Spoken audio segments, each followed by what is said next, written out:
ఎన్నికల్లో ఓడిపోయిన అధికార పార్టీల అధినేతలు ఆత్మ విమర్శ మాని ప్రజల్ని ఎందుకు నిందిస్తున్నారు? తాము ఏ తప్పు చేయకపోయినా ప్రజలు ఓడించారని మాజీ ముఖ్యమంత్రులు వాపోవడం ఆత్మవంచన కాదా? అధికారం మత్తులో నేల విడిచి సాము చేసినందువల్లే తాము ఓడిపోయామని ఈ నేతలు ఎప్పుడు గుర్తిస్తారు? అధికారంలో ఉండగా రాజకీయాలు మరిచిపోయిన ఫలితంగానే 2019లో చంద్రబాబు ఓటమి నిజం కాదా? తెలంగాణలో కేసీఆర్ అండ్ కో అహంకారపూరిత వ్యవహార శైలి వల్లే భారత రాష్ట్ర సమితి ఓడిపోలేదా? బటన్లు నొక్కి కోట్లు పంచిన జగన్ రెడ్డిని 11 సీట్లకు పరిమితం చేసిన ప్రజల తీర్పు నేర్పిన పాఠం ఏమిటి?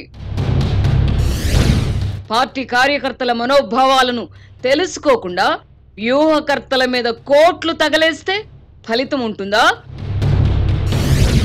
రాజకీయంగా డక్కా ముక్కీలు తిన్న చంద్రబాబు ముఖ్యమంత్రిగా చేసిన తప్పులనే మళ్లీ చేస్తున్నారా? గతంలో హైటెక్ హడావుడితో నేల విడిచి సాము చేసిన చంద్రబాబును ఇప్పుడు ఏఐ భూతం ఆవహించిందా? ఆర్టిఫిషియల్ ఇంటెలిజెన్స్ అంటే ఏమిటో తెలియని 90% ప్రజలకు బాబు విజన్ వల్ల ఒరిగేదేమిటి? సమీక్షలతో అధికారులు ఉద్యోగులపైన ఒత్తిడి పెంచి వారాంతంలో వారికి సంతోషం క్లాసులు అవసరమా? తెలంగాణలో 15 మాసాల కాంగ్రెస్ ప్రభుత్వం పట్ల ప్రజల్లో ఎలాంటి అభిప్రాయాలు వ్యక్తమవుతున్నాయి?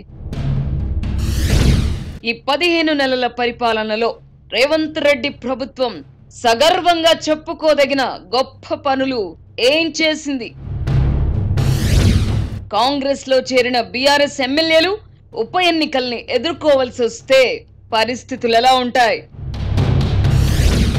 నేను కొడితే మామూలుగా కొట్టనంటున్న కేసీఆర్ కు రేవంత్ సర్కార్ నిజంగానే అలాంటి అవకాశం ఇస్తోందా? వర్తమాన రాజకీయ పరిణామాలపై ఆర్కే మార్క్ సునిశిత విశ్లేషణ. Weekend comment by RK. ఈరోజు రాత్రి 8:30 గంటల 30 నిమిషాలకు.